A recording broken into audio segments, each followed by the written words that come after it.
This is Ocean Wings, where manta ray magic leads to meaningful change. Hosted by me, ocean advocate Martina Wing, join us as we explore how nature can reconnect us to what really matters in life.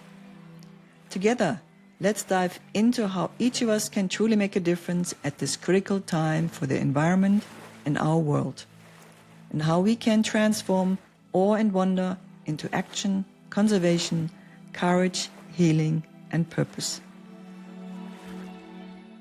Welcome to another episode of the Ocean Wings podcast. I'm super thrilled. I have another participant from our Manta Swim today on the recording. And I love the connection that we create after a Manta Swim. Today we have Rowan Daugherty from San Diego on the podcast. And a conversation started during the Manta Swim that we did back in April. And here we are together on a podcast. So thank you for coming today, Rowan, and joining us on the Ocean Wings podcast. Yeah, of course. Thank you so much for having me. I'm thrilled to be here. So what happened back in April this year? We were just briefing for the Manta Swim. It's always a nice conversation. It's about, of course, about safety. It's about how the manta ray, just anatomy of manta rays and how to be around them. And while we're talking, you said something to us, and I want to dive into this a little deeper. And before we do that, I want to give a quick introduction. Rowan is an undergraduate honor student at the University of San Diego, where she is studying political science on the pre-law track. She's currently spending a semester abroad in Rome. Hi, Rome. Hi, Italy. Immersing herself in new cultures and perspectives while exploring Europe. A passionate traveler, Rowan loves seeing the world and experiencing life beyond the classroom. She enjoys spending her free time in nature, whether hiking, skiing, or paddleboarding. She finds peace in the beauty of the environment around her. Driven by a deep commitment to justice, sustainability, and global awareness, Rowan plans to attend law school after graduation. She aims to use her education and passion to make a real, lasting difference in the world and fight for the environment. My heart is just, beating a little faster because this is exactly the young people I like to connect with. This is a podcast also where I want to give younger people the voice. I'm doing this work for a long time, environmental education, ocean education. So again, welcome to the podcast and thanks for being here. Thank you. All right. So what bubbled up during our conversation back in April was I was saying something about it. We're back to nature. We are in a place where the manta rays are in control. And what did you say to me? And how did we connect it? What happened there? Do you remember? Yeah, so I remember exactly as you said, we were discussing how the manta rays aren't there for you. The manta rays are in their natural environment doing their everyday activities. And it's kind of just a chance we get to see them, and it's our luck if we do, but it's not something to expect or be disappointed by if something doesn't happen. And it really resonated with me because I had just finished a class that semester, an environmental ethics class back at my home school, University of San Diego. It was really all about how humans interact with the natural world and the environment in many different aspects. But specifically that past month, we had been working on environmental kind of natural interactions that humans have with nature and the environment and wildlife. And I had actually, I believe I said to you, I just wrote a paper about this very thing. So we kind of got talking about that and we got into the essay I had written, and it really all started from there. That's right. And what is the name of the essay that you wrote? You wrote it in March, I believe, and we met in April, right? And in January, I made the decision to do the podcast. So I'm like, this is someone I might be able to have on the podcast. Here we are a few months later. So what is an essay, the title of the essay? Yeah, so the title of my essay was Putting the Phone Down, the Negative Impact of Technology on Nature. Exactly.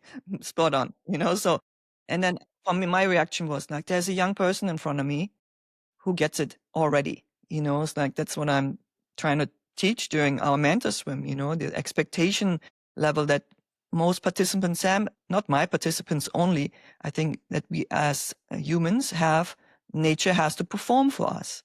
but it's the wild animals in front of us. So deeply resonated with me. Tell me a little bit more about the background, how this came about. How does this from a schooling aspect works? I did not go to school in America. I went to school in Germany. And I'm an environmental engineer, so I'm always connected to what I look at the environment as a whole all the time. But what is your studies exactly? What drives you to do what you do? Yeah. So specifically, I have always been really passionate about law, and I've always known I want to go into the legal field. So I'm a political science major. I study a lot of government, politics, and then law as well. So I'm on a pre-law track, is what they call it for me at my specific university. But one thing that I really love about my school, University of San Diego, is they put it's a liberal arts university. So they put a lot of focus specifically on having a well-rounded education. And that entails taking, we call them core required courses. And one of those courses is an ethics class, and a philosophy and a math and an art and science. It's really everything. That's where you get the well-rounded course load from. But for me specifically, I've always had a real passion for the environment and nature and preservation, conservation, all of the things. So I specifically went looking for an environmental ethics class, and I've taken a lot of classes that somehow relate to the environment, whether it's a environmental law class that I also took last semester, environmental ethics, or really anything, an environmental philosophy class, things like that. So those are courses and kind of teachings that are really interesting to me and things that I'm very passionate about. So I was very excited to take this course and kind of really delve deep into the ethics and the reasoning behind nature's interactions with humans and humans' interactions with nature. Mm-hmm. Yeah. So then you have that class, and then you get an assignment. You have to write an essay. So then you pick what you want to write about. Is that correct, or is it given to you? Yes, so we had Dr. Woods, my professor, every month we had an assigned paper, and it could be really regarding any topic you come up with as long as it relates to ethics and kind of the environment in some way. But each month we had different themes that we could go off of from our assigned readings. And we had read several different chapters and books, but specifically for me, I know we'll get into it later, but the Sand County Almanac and Aldo Leopold's book really spoke to me about kind of the environment and how humans have imposed themselves on the natural world. And I really felt drawn to kind of think deeper on that topic, especially because I've spent so much time with my generation noticing how technology and social media and kind of modern developments have impacted our views of the natural world. And so this was a topic that I chose myself because it was something that I really wanted to reflect on both personally in my experiences with nature and then kind of with those around me and broader with the world even. Yeah. It's so interesting to me to hear this, you as a young person already talking about ethics and how you can have for different fields, ethics, right? But of course, we resonate deeply with environmental ethics and how you can apply yourself to have an ethical viewpoint about certain things, about the environment. And I really love how you used the word ethics already in your young years, because when I grew up, I didn't have a class like this, but I did have this connection to nature, and I wanted to do right for animals and where we live. It's like the whole planet. And so, yeah, I really appreciate that. With that comes the morals. How do you act? Do you have to follow your ethics? Well, you should. I guess that's one of the lessons of that. But I really appreciate you using the word ethics so young in your years. And I can only encourage all my listeners to follow and have an ethical viewpoint about how this all connects with the environment. So let's get into the study itself. What do you think? What are your highlights of what you found out when you read the books that you are referencing? And of course, we can talk about the lowlights, and that's the whole title brings actually up that there's a detriment to have all the technology in our life. So Yes. Yeah, so my main focus is really just trying to reflect personally and then also through these readings and just taking a look at the world on how technology really has impacted nature and specifically media and social media, and humans' interactions with technology, and then with technology through nature almost, or through technology in nature. And so I did a lot of discussing kind of just what I found was technology really does negatively impact our experiences with and in nature. It really stops us from forming deeper connections, specifically emotionally. And I think that I really kind of discovered that technology really is a barrier. It kind of builds a shield. I mean, literally and figuratively, if you kind of think about it, you could be standing in this beautiful field or on a mountain with an amazing view, or looking face to face at a manta ray or a deer, and you have a phone or a camera. Kind of you're seeing through technology instead of through your own eyes, having that personal, deep emotional connection with the natural world. You have that connection instead through a screen. And really just thinking about how, with the growth of technology and social media, people have increasingly seeked out more than nature itself. So people are really not looking for nature, they're looking for experiences. And this is something that we had talked about. People want an experience that is kind of the best bang for their buck, right? They want something for the greatest value of their time and money, and this really only leads to dissatisfaction. So if you're seeing online on Instagram or Facebook, what have you, videos of like 10 manta rays coming up to families and things like that, and that's what you go in with that expectation, and then maybe you see one, maybe you don't see any. That is going to completely ruin the experience if you're expecting something that you have to step back and humble yourself and realize this is nature. This isn't social media, and they are not performing for your phone camera. This is their natural habitat, and technology and consumerism has really made people believe that animals and nature are there for them, not the other way around. Yeah. Or not even other way around. It's they're actually, you need to connect. You as a human, you connect to nature. You go into nature. Nature is there. Nature doesn't go Exactly. anywhere. Manta rays just Yeah. swim up and down the coast.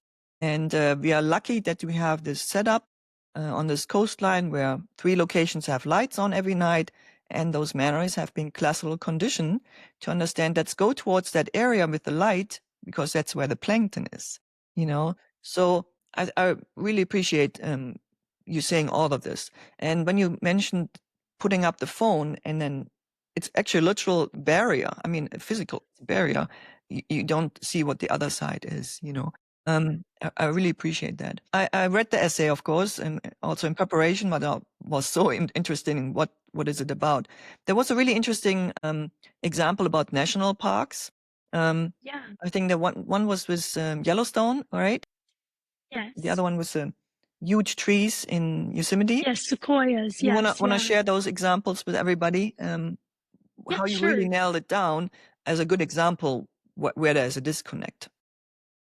Yeah, so the first example you mentioned in Yellowstone, it's really, you see through pictures, social media, and everything, these giant geysers, and Old Faithful is something that people really know about, and it's kind of like a symbol of national parks and nature.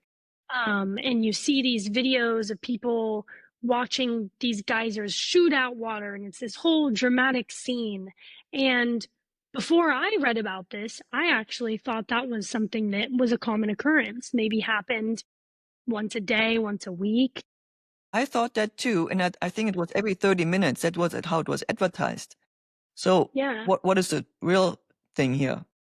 Well, in reality, this actually does not happen that often. It's very irregular, sporadic, and it's not guaranteed to happen even every day. And so, what was happening was people were showing up, and tourists were expecting to see this big explosion, eruption, and people were waiting and waiting. And people were so disappointed that this wasn't happening kind of on cue, that the National Park Service for a while back was actually adding soap to these geysers, because soap would trigger the reaction as well as make it bigger and bubblier and more dramatic. And so this is something that was manufactured through this consumerism and people wanting to see, they spend money to go there. And so they want to see this big reaction happen. So that's really just something that it's all fabricated for entertainment purposes. Yeah. I was really taken back when I read that, And then Me the as other well. one, and I traveled many years ago to Yosemite Park, National Park, and these huge trees, sequoia trees, right? Sequoias, And I yes. remember those pictures when people stood underneath a tree that was carved out and like a tunnel you can drive through. So what happened Mhm. there? So what's the reality? What happened there? Yeah, so originally, a while back, there was a tree, they had carved it or what have you, something. It was a dead tree, I believe, originally in the very beginning when this happened. And it was really just like, oh, look at this. It's so interesting. You can drive through, you can stand under it. But then technology advanced and social media became a thing. And these pictures of people, driving through these big trees or standing underneath them went viral. And it became such a big deal that this is now been a thing in not only Yellowstone and Sequoia National Park, but in redwoods. And this is happening all over the country where there's trees that have been completely carved out on their roots at the base of the tree for cars to drive through just purely for that one Instagrammable photo or for your, the tourist entertainment. But in reality, this is killing those trees. These hundred of foot tall trees that really, I mean, it's it's killing them, and it's all just for that one photo that these people might not even look back on again. Yeah, I think you mentioned there was a reference to that one of the trees by the big storm fell over, right? Yes. And then they wanted to do another one, carve out another one, but then the national park said, "Nah, we're not gonna do that." So, and this, Fortunately, yeah, and these are the decisions that I hope people can make if they have this compass that nature needs its space. It's not about us creating or getting something out of it. Well, you get something out of it, but your expectation should be, I bring myself to it. I be surrounded. Let's back to the manta rays. I surround myself with manta rays. I'm always hoping for one manta ray. It's a common question that people say, "Hey, how many manta rays are we going to have tonight?" Or, it's like only one. And I'm like, I'm so glad when one manta ray shows up. I really am, because I need the plankton to be in abundance. So the manta ray has a reason to be around the lights. And so it is the expectation that we have for us for what we want to experience. It's so I really, really appreciate all these examples, how our listeners maybe can take something away from this. Just our expectation can adjust. And I hope that for your generation, because you speak so eloquently about this already, can carry that forward. I hope so too. You referenced a book, and the author is Aldo Leopold. I believe he was born in 1880, something like this, and died in the 1930s, 40s. We have to Yes. confirm that. But we will reference that book as well. We will reference in the show notes your essay so people can look it up. He came up with something that I really appreciated, and it was about live your life ecocentric versus egocentric. So ECO versus EGO. And then also what he specifically said, human-centric outlook on Yes. life. So you want to dive into this a little bit more? I didn't read his book, but you read his book. But this really stood out to me from his writings about what kind of outlook we should have. Yeah. Yeah, this also stood out to me. So in his book, it's called A Sand County Almanac. And Aldo Leopold he was such an amazing, he was an American conservationist, but also a professor. So he's very eloquent as well with how he speaks and how he talks about the environment and the natural world. He was known as the father of wildlife. So he really was an inspiration to me when writing this. And this was my first time reading anything from his work. And this has become something that I really think about in my daily life. Am I living ecocentric or am I being egocentric? Because even when you know these things and you start trying to live a more ecocentric lifestyle, you still have moments, right? Everybody has moments where they have to step back and humble themselves and really realize that sometimes, I mean, in this world with how deeply ingrained consumerism is and technology these days and the modern world and like the economy, we've become very human centered, as he describes it, or egocentric. And Aldo Leopold really focuses on getting back to an ecocentric outlook on life. And the way he really talks about this is through what he calls the land ethic. And this idea is really just changing the role of Homo sapiens, humans, from conqueror of the land, as he calls it, that human centric viewpoint, to just members and people living alongside the environment. And I think this is something that humans have always struggled with, but especially now, we're really lacking in that humble focus on it's not just about us here. We are not the conquerors of the world. We are simply beings also on this earth living with the natural world and the environment.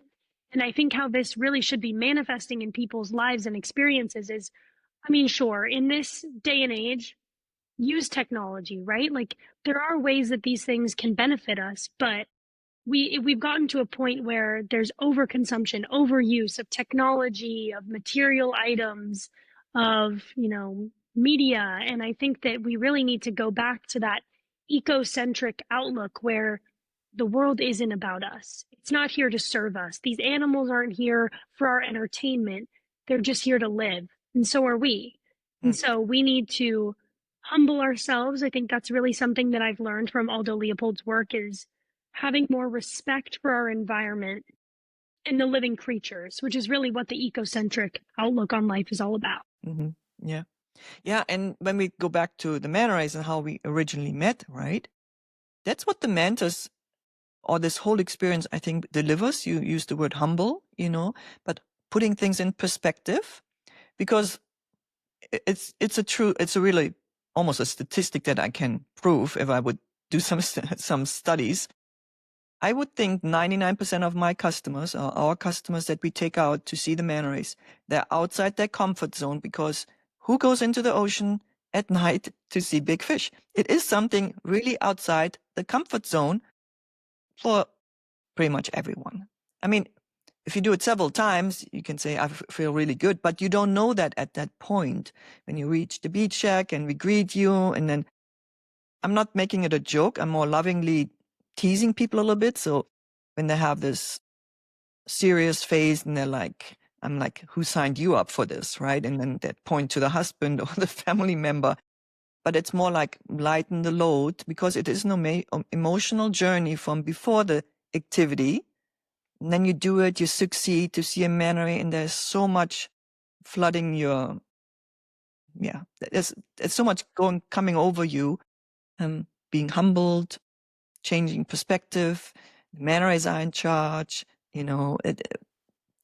I will do another podcast with a psychologist on this, what the emotional journey is. But this is what I really appreciate about the work I can do all these years, to show people that's how you really want to feel when you're around nature. And it's a good feeling. It's a good feeling of being step back as a human and not all do it egocentric or human centric. It's more ecocentric. I really, really love that. I will actually think I will write a blog post about that and make that more of a theme, how I talk to people. So thank you for bringing Aldo Leopold into my life. Yes. And him as a teacher. So what else can we do? Tell our listeners about your study. Is there anything else that we haven't covered yet? Just really, I want people, because it happened to me, I want people to take this experience, and I hope listeners read my essay. It's very short, but it's very informative, or even just look up Aldo Leopold's work, especially, or kind of search the land ethic. But one thing that I really think is valuable from this is something that I did in my class, which was kind of consider your own land ethic or your own environmental ethic. What does this mean to you personally? Because everybody has different opinions, different interpretations. I mean, ethics can be subjective, right? So this is something that kind of everyone needs to think about what for themselves personally, but within this land ethic, right? So the land ethic is really focusing on being respectful towards the natural world and being one with the environment. So from there, you can kind of make it smaller. For me personally, something that I have been trying to work on ever since writing this is I want to be humbled by the natural world. So I seek out experiences where I may be out of place or I'm anxious about the environment or I don't bring technology into my experiences. So, I mean, one big example, it's not necessarily wildlife, but I'm here studying in Italy for a whole semester for 4 months.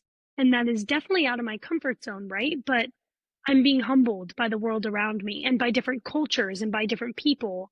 And I think that people can do the same thing with the natural environment. So I would kind of tell people consider what your own ethic would be for the environment and what's something you can do. Do you want to try to compost more? Do you want to just go out and donate if you don't have time? Or do you want to kind of walk or carpool instead of driving with all those emissions as much? So there's really so many options for what you can do personally. I mean, for 6 years, I was pescatarian for this reason, kind of lower my meat intake. Do you want to do meatless Mondays? There's so many options for people. And I hope that if you're listening to this and you're inspired, consider what you can do that would not only benefit yourself, but the environment as well. Yeah. Yeah. Beautiful said. Yeah. We are in a phase also where Netflix published a wonderful last words of Jane Goodall. So I would like our listeners to go to Netflix and check out, it's a 55-minute, her last interview before she died. And what an incredible woman who lived exactly with this environmental ethics, have a heart for the animals, land ethics, as Aldo described it, not egocentric, but ecocentric. And I wish that as many people can watch this. When I watched it, I was actually really grieving that she's not here anymore. But that means that we have to pick up the mantle and carry it forward. And older than you, but I'm in between Jane Goodall. I think she died at 91. What a beautiful life she lived and inspired all of us, influenced all of us over the years. And then you carry the torch now also in your young years. And that's my hope. This generation that's coming up behind us really gets it, because I do this work for 30 years and it's a really steep mountain to climb to explain. But I think this episode really brings it down to concise. Don't do it egocentric, make it ecocentric, your viewpoint of the world. So thank you for joining us today. This was beautiful. Thank you for writing this essay. Thank you for saying something during our briefing so we could discuss this further. So thank you for joining, and we'll hope to see you again sometime in Hawaii when you come back from Italy. Yes, I hope so too. Thank you so much for having me. Bye-bye. Aloha.